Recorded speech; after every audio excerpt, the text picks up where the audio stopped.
Protests in Egypt are becoming more frequent. 3 so far this week from Morsi's supporters, and bigger ones are planned before the week ends. We're defending a revolution that has sacrificed a lot of blood to reform Egypt.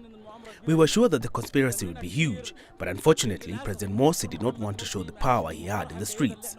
But we're telling him that we are now here in the streets and will defend Islamic Sharia with our souls. This is a war against the Islamic nation.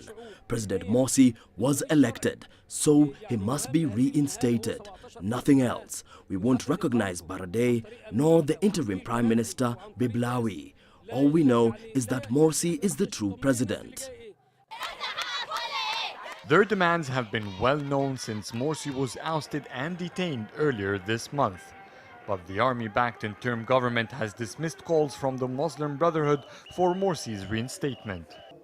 And some of the government supporters say there is no room for talks with the Brotherhood. They are not going back to dealing with them. This is the will of the people, protected by the army.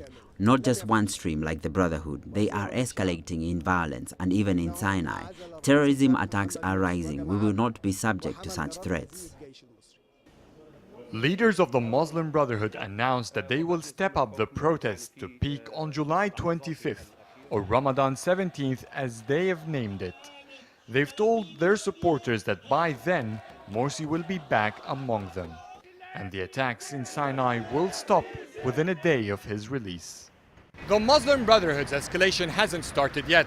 However, scores have died in the days since Mohamed Morsi was ousted and many more injured. All this to prove that they remain a potent political force. Adel, Mahrouky, CCTV, Cairo.